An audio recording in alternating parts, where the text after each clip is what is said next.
Before we begin, would you lead us in a word of prayer?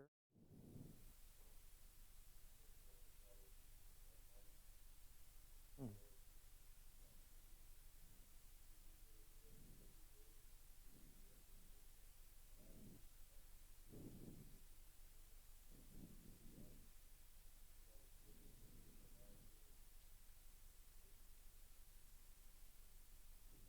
Amen. Thank you so much. Are you ready to go? All right. Well, good morning, everybody. And it's good to have everybody here in the auditorium, as well as those of you who are viewing us online. Welcome back to our study of lessons in leadership and the Old Testament books of Ezra and Nehemiah and Esther. And we, just a moment ago, had a prayer for everybody who is sitting in on this class, whether it's live or you're streaming in at a later date. We hope this lesson will be a blessing to you. We are right now at chapter 5 in the book of Esther. So if you would, please open your Bibles or your devices to the book of Esther, chapter 5. We left off last week at a very critical point, what we would call, if you're watching a TV show or something, this was a cliffhanger.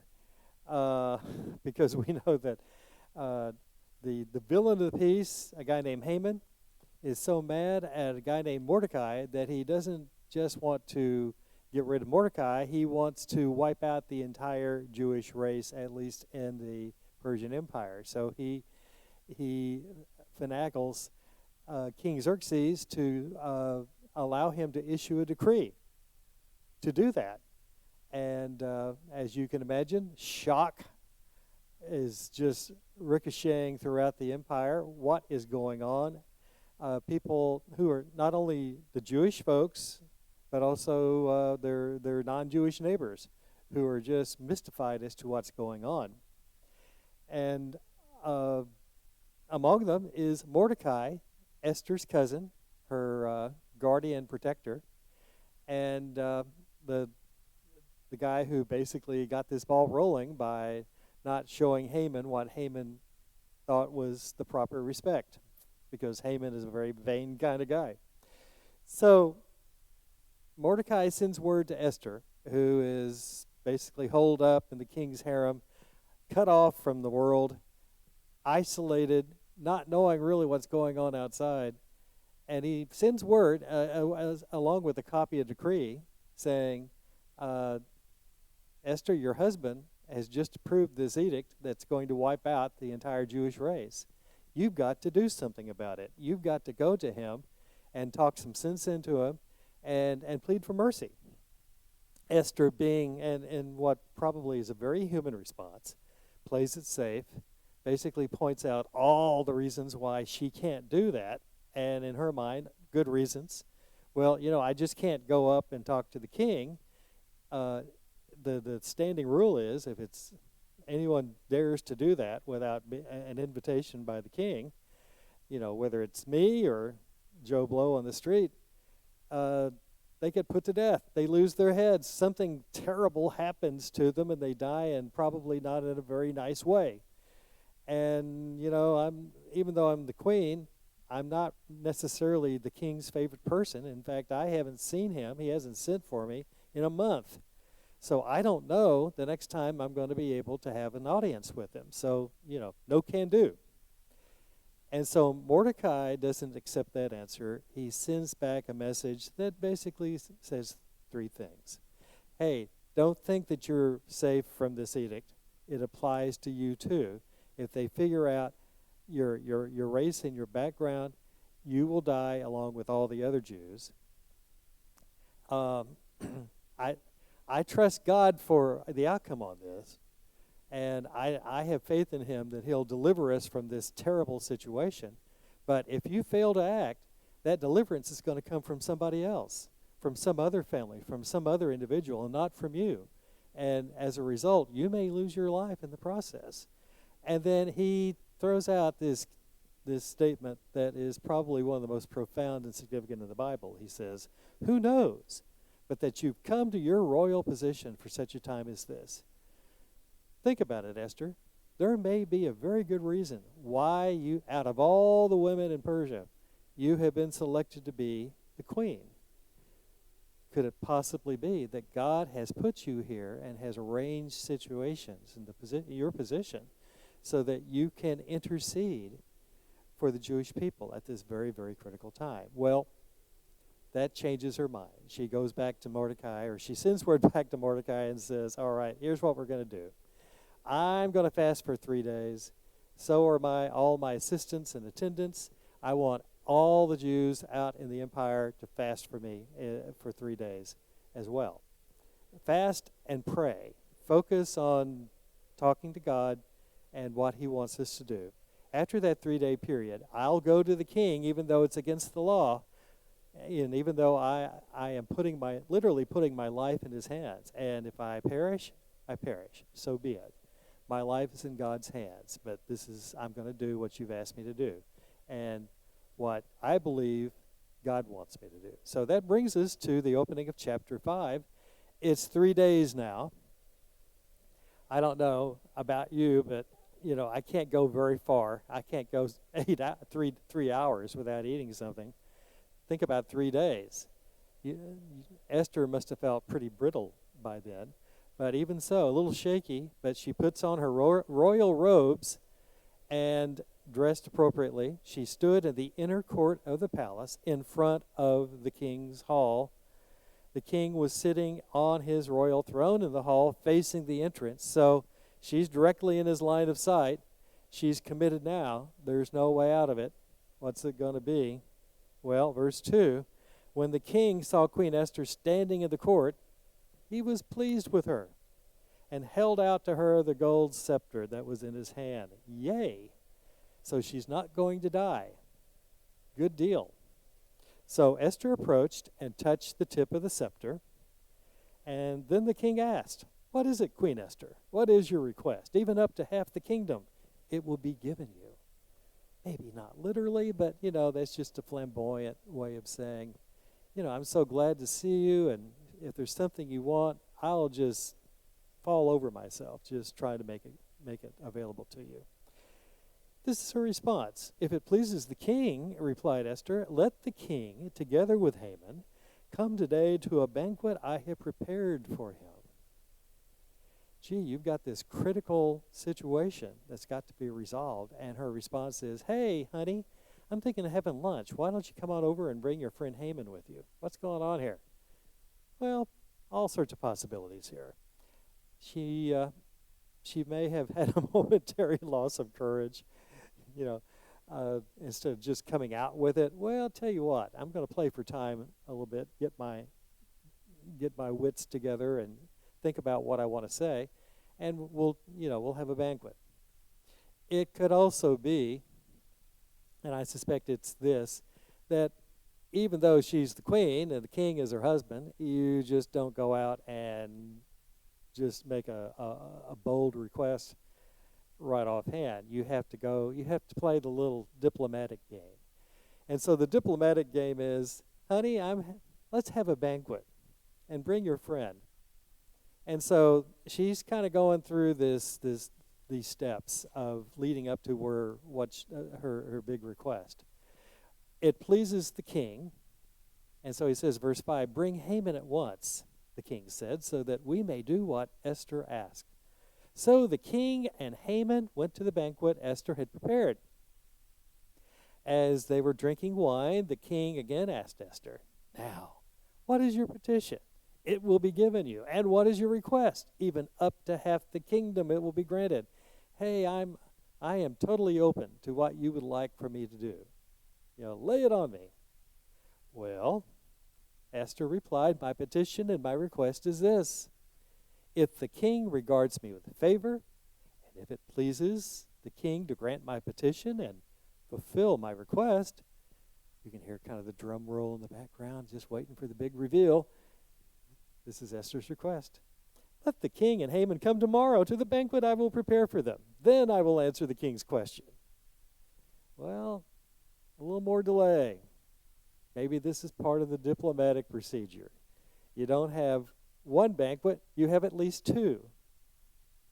So, again, the critical question, the critical request that Esther has to make is again put off momentarily. But it's all coming together, as we see here, as we go on to verse 9.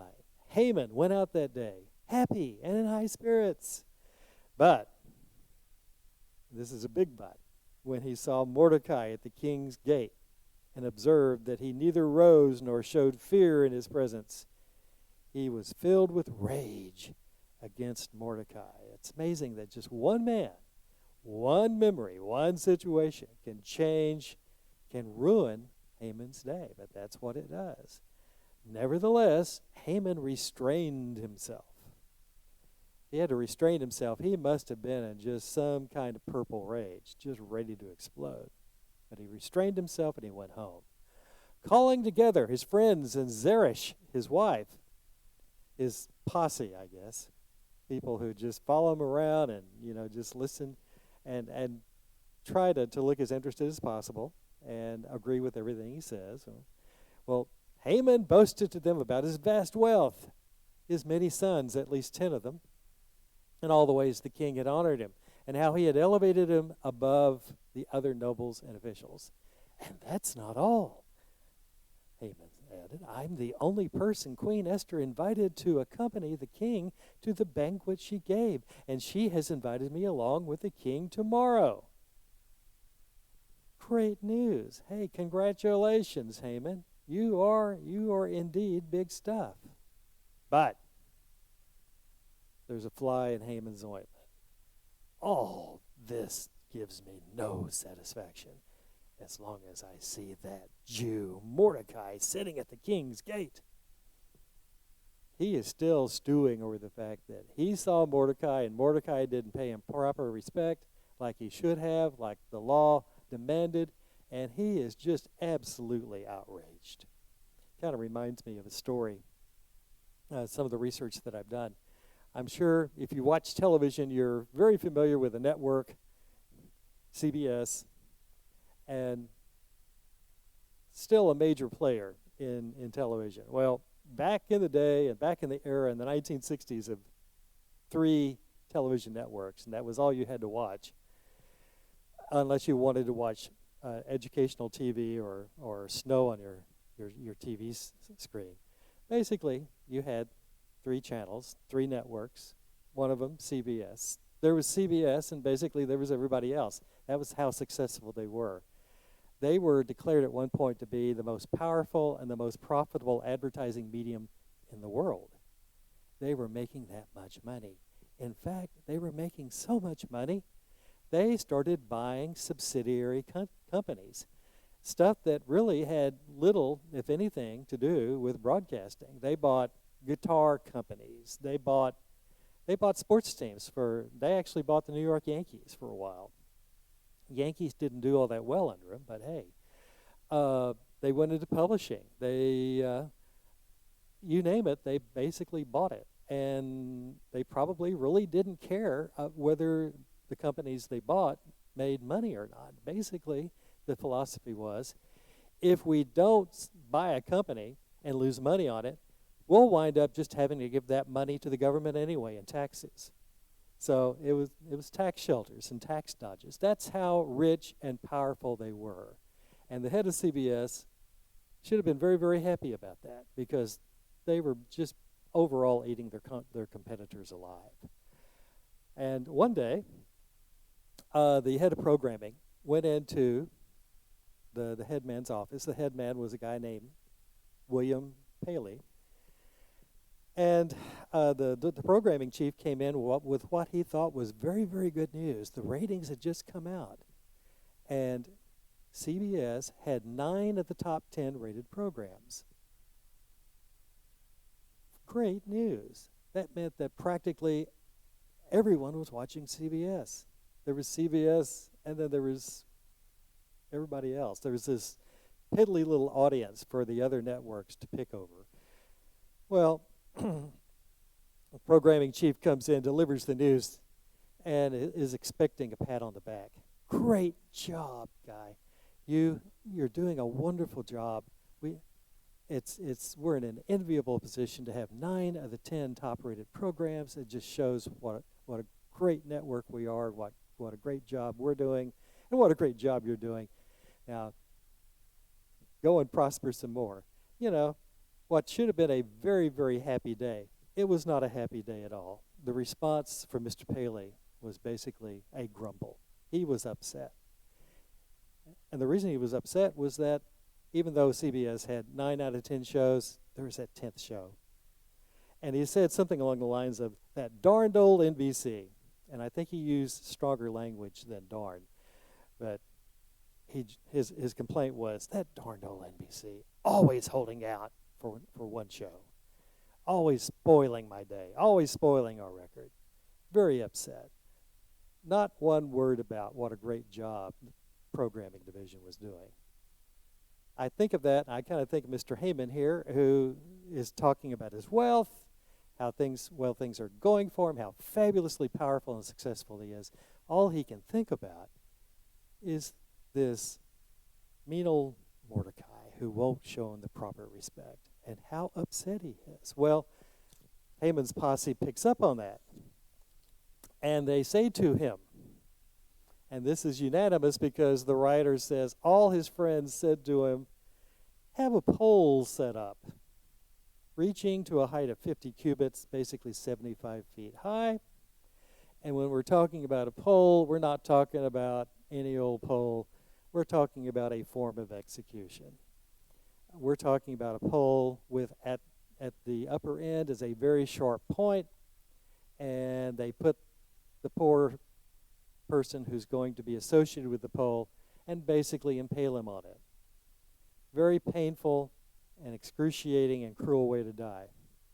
But this is how they executed people back in the day, especially in the Persian Empire. So they're saying, hey, you want to get rid of the guy, here's how you do it. You've got the power and the means to do it. Build a 75-foot pole. How tall is that? That's about the equivalent of a 5 or 6 story building. And of course, this is the day before we had skyscrapers. So a structure, any structure, even if it's just a pole, if it's 75 feet tall, it's going to be seen all over town. Once you build this pole, ask the king in the morning to have Mordecai impaled on it. Then go with the king to the banquet and enjoy yourself. Well, Haman thinks that's a good idea, not only to kill Mordecai, but to do it in the most humiliating way possible, so that no matter where you are in the town of Susa, you're going to see this guy being put to death and suffering in a most terrible way. And being given Haman's frame of mind, this is a great idea. Yeah, we can do it. How do you build a 75-foot tall pole in a single day? I would think it's hard to do, but remember, he's the number 2 guy in the empire. So whatever he asks for, whatever he demands, it will be done. So he orders the pole set up. It's done. It looks like things are going from bad to worse while Esther is planning banquets, but there's chapter 6. And chapter 6 opens with a statement that night the king could not sleep. I wonder why. For whatever reason, he just couldn't get to sleep. So he calls up his staff. Probably something that was not hard to do. I read something about the operations of the White House, and especially in the kitchen, the White House kitchen. White House kitchen is basically a 24/7 operation. Just in case the president or one of his family members wakes up in the middle of the night and says, hey, I want a ham sandwich. There is somebody in the kitchen who will be available to make that ham sandwich, get it over to him. Kind of the same thing here. There's probably a staff in the palace that's working 24/7. So if the king can't sleep, he says, I need somebody to read to me. So there's somebody there not only who can read to him, but that can go to and locate whatever the king wants him to read. So he ordered the book of the Chronicles, the record of his reign, Xerxes' greatest moments, something like that. They bring that in, and it's read to him. And in verse 2, it was found recorded there that Mordecai had exposed Bigthana and Teresh, two of the king's officers who guarded the doorway, who had conspired to assassinate King Xerxes. We read about this earlier on in the first chapter or so of Esther. This was something that this little plot was brewing. Mordecai hears of it, relays it to Esther. Esther relays it to the king and makes sure that Mordecai is mentioned, credited with revealing the plot. So the conspirators are put to death, but apparently, good intentions aside, that's all that the king does. Because, verse 3, the king asks, "What honor and recognition has Mordecai received for this?" "Nothing has been done for him," his attendants answered. And the king kind of goes, "Whoops, I need to fix this because the guy saved my life. I need to show some gratitude here." So, but at that point, there's a noise in the outer court. Gets the king's attention. King asks, "Who's in the court?" Now Haman had just entered the outer court of the palace to speak to the king about impaling Mordecai on the pole he had set up for him. His attendants answered, "Haman is standing in the court." "Bring him in," the king ordered. When Haman entered, the king asked him, "What should be done for the man the king delights to honor?" Now, Haman thought to himself, and no surprise here, "Who is there that the king would rather honor than me? The king has been just spending all this time thinking about me and just what a wonderful guy I am. Oh, wonderful. Everything's going my way. So what could I ask the king to do to honor me?" So he answered the king, verse 7, "For the man the king delights to honor, have them bring a royal robe the king has worn, and a horse the king has ridden, one with a royal crest placed on his head. Then let the robe and horse be entrusted to one of the king's most noble princes. Let them robe the man the king delights to honor and lead him on the horse through the city streets, proclaiming before him, 'This is what is done for the man the king delights to honor.'" Well, the king thinks that's just a great idea. Haman, you've nailed it. So verse 10, he says, "Go at once," the king commanded Haman. "Get the robe and the horse, and do just as you've suggested for Mordecai the Jew, who sits at the king's gate. Do not neglect anything you've recommended." Oh man, Haman, this is a wonderful way to honor Mordecai, who I need to honor. So you do everything you've recommended, and don't overlook anything. This is a command from the king. Haman can't overlook it. So Haman got the robe and the horse. He robed Mordecai and led him on horseback through the city streets, proclaiming before him, "This is what is done for the king, for the man the king delights to honor." I hope Haman was in good voice, because I suspect you can imagine what's going on inside his head. This is not what I expected to do.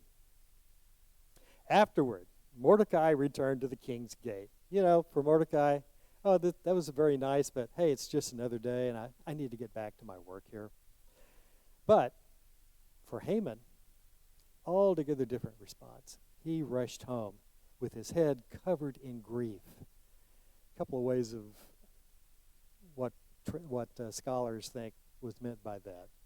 With your head covered in grief. He was as sad as if he had lost a family member, if he loved his family that much. It's kind of like the way we would feel if we lost a close friend or family member. Crushed, just despondent. Another translation of that phrase is, he was ashamed to show his face in public. If they had the cable news networks out there and a correspondent wanting to stick a microphone in his face and say, "How do you feel about today's events, Haman?" He probably would have run in the opposite direction. He was horrified. This was the last thing he expected. And of course, this throws a big monkey wrench into his plans to ask for Mordecai's execution. You can't do that. You can't ask for something like that for someone that the king has just honored. So he rushes home, verse 13. And he told Zeresh, his wife, and all his friends, everything that had happened to him. His advisors and his wife Zeresh said to him, since Mordecai, before whom your downfall has started, is of Jewish origin, you cannot stand against him. You will surely come to ruin. Gee, that's nice advice. Gee, Haman, tough luck. Sorry that happened to you. But, we see this as kind of an omen, kind of a sign. We're kind of superstitious here. This happened to you at the hand of Mordecai. Well, gee, hate to tell you this, bud, but you're a dead duck. That's not very comforting news. But before Haman has time to really think about that or argue about it, while they were still talking with him, the king's eunuchs arrived and hurried Haman away to the banquet Esther had prepared. So we go to chapter 7, and we're at Esther's second banquet. So the king and Haman went to Queen Esther's banquet, and as they were drinking wine on the second day, it's basically the equivalent of dessert. They've served the meal. Everybody's kind of reclining and relaxing. And so for the third time, the king asked, Queen Esther, what is your petition? It will be given you. What is your request? Even up to half the kingdom. It will be granted. Okay, we've talked about how the third time's the charm for a lot of things. I mean, she's got the king's interest now. He's stated at least 3 times, I'm ready to do whatever you want me to do. So she's got his full attention. Now's the time. Verse 3, Queen Esther answered, if I have found favor with you, your majesty, and if it pleases you, grant me my life. This is my petition. And spare my people. This is my request. For I and my people have been sold to be destroyed, killed, and annihilated. If we had merely been sold as male and female slaves, I would have kept quiet because no such distress would justify disturbing the king. Hey, something bad is about to happen to me and to my people.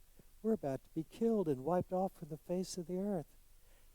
If we were just going to be sold into slavery again, no big deal. I wouldn't even bring this to your attention. But this is terrible. What awaits me? What's been forecast? What's been decreed for me and my people? Well, apparently this is big news to the king. King Xerxes asked her, who is he? Where is he? The man who has dared to do such a thing. Who would dare to try to kill the queen? Keep in mind, whatever the relationship was between the king and queen, and we saw how the king had his problems with Vashti. You didn't attack the queen. That was tantamount to attacking the king himself. It was an act of treason. Honey, tell me, who is committing treason against me? Who wants to do this terrible thing? Esther said, an adversary, an enemy, this vile Haman. You can just see her pointing to him. At last. And in that moment, verse 6 continues by saying that Haman was terrified before the king and queen. You can just kind of imagine in that moment, there's this probably stunned look on the king's face as things start to sink in.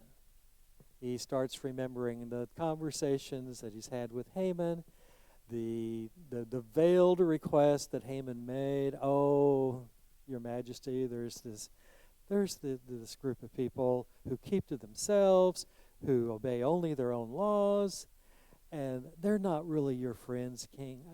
We need to do something about them before they try to overthrow you.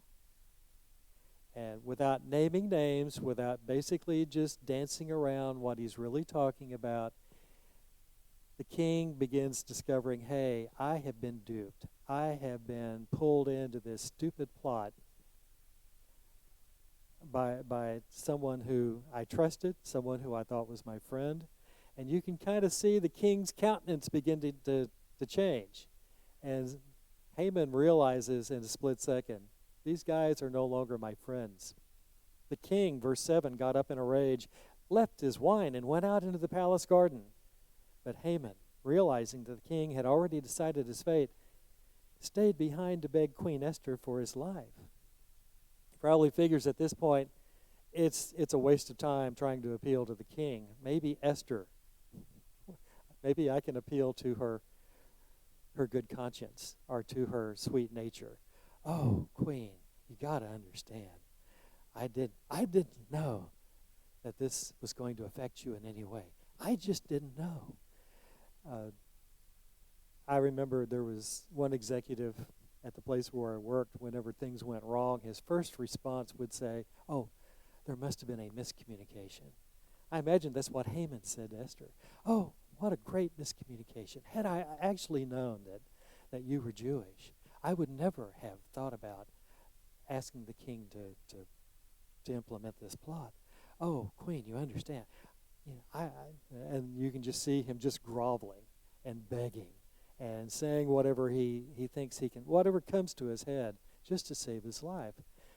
Apparently, somewhere while he's doing all this, he trips on the couch where Esther's reclining, or he trips on his robe, and down he goes, and he lands right on top of the queen.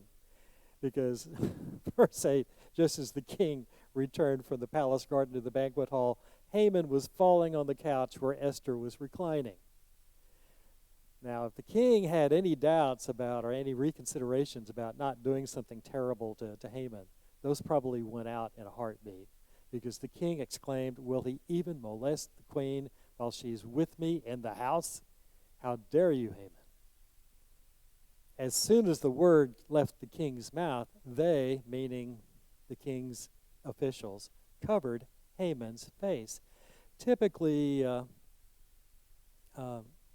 that would have been done for anyone who was being prepared for execution.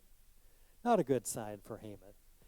This phrase might also be interpreted as Haman was so scared the blood literally drained from his face. Either way, he is in big trouble. Then, verse 9, Harbona, one of the eunuchs attending the king, said, "A pole reaching to a height of 75 feet stands by Haman's house. He had it set up for Mordecai, who spoke up to help the king." Kind of makes you wonder just how beloved Haman was in the king's palace. He probably did not have all that many friends, given his arrogance and his personality and the way he treated other people. I imagine there was at least at Harbona, maybe others were waiting for an opportune moment to literally stick it to Haman. Well, the king probably could see the pole from his palace garden. He probably saw it.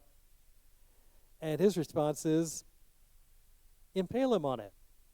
So they impaled Haman on the pole he had set up for Mordecai.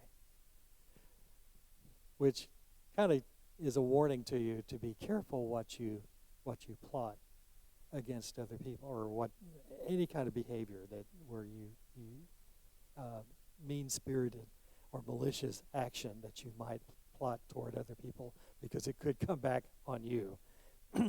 You could wind up being the victim of the very thing that you intended for somebody else, which actually happens to Haman. The pole that he intended as the means of execution for Mordecai becomes his own means of execution. And after that's done, the king's fury subsided. So, that brings us to the closing point of our lesson today at the end of chapter 7, and comes back to a brief discussion about lessons in leadership. I think the lesson here for us to consider is the value of keeping calm. And back in England, one of the posters that were created during World War II to maintain public morale, but apparently it wasn't used for some reason during the war, it was only revealed like 60 years later. It contained the phrase, keep calm and carry on.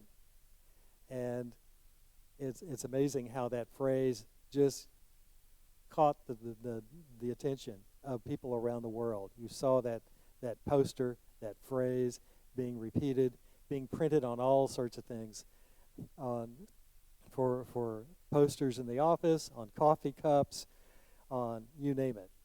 People just fell in love with that phrase of keep calm and carry on. It's why? What does it mean? No matter what's going on in your life, no matter how things may be affecting you, don't panic. Keep a calm manner and just press on and do what you need to do. Wise leaders know how to maintain an attitude of calm and peace when situations seem out of control, knowing that God is directing the outcome and will provide the opportunities for leaders to act. So I have a few questions for your consideration. First one, instead of stating her concerns directly to the king, Esther takes what appears to be an indirect reproach of requesting the presence of the king and Haman at 2 banquets. Why do you think she chose this approach? Question number 2. What characteristics about Esther stand out in today's lesson? What characteristics about Haman? About King Xerxes? Think about their personalities and the things that drive them, that made them behave the way that they did. Question number 3. Haman's downfall takes place quickly, from being the second most powerful man in the empire to being executed by the king's officials, all in a space of 24 hours. What happened during that period? Do you see God at work in that situation? Why or why not? Question number 4. One Bible commentary that I studied asked these questions. Who defeated Haman? Was it King Xerxes, Esther, Mordecai, God, all of the above? How would you answer that question? Question number 5. Can you think of a situation in which you or a family member or friend saw a seemingly hopeless situation be quickly reversed? Looking back, can you identify ways in which God was at work in this situation? And our last question, does this lesson increase your ability to rely on God in difficult situations? If so, in what ways? And some scriptures for further reading if you're interested. If you haven't already done so, please read chapters 5 through 7 in the book of Esther. That was our lesson today. And then here are some scriptures for consideration on keeping calm and trusting God.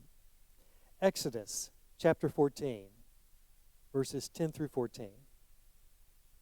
2 Samuel chapter 22, verses 1 through 51. Psalm 5, verses 8 through 11, and Psalm 91, 1 through 16, and Psalm 138, verses 6 through 8. Proverbs chapter 30, verse 5. Isaiah chapter 54, verses 16 and 17. The Gospel of John chapter 10, verses 27 through 30. 2 Thessalonians chapter 3, verses 3 through 5. 2 Timothy chapter 4, verses 16 through 18. And 1 John chapter 5, verse 18. Well, for next week, Mr. Haman is gone. We won't have to worry about him again, but we still got problems. The very evil he plotted is still the law of the land. Haman may be gone, but the evil he intended is still out there, still in full legal force, and it still threatens the Jews' existence. What will happen? Join us for the conclusion to our study of the book of Esther, and if you will, if you'd like to read ahead, read the last 3 chapters of Esther, chapters 8 through 10. Thank you very much for your time and attention. I hope you enjoyed the lesson, and I hope you have a great week. We'll see you next Sunday.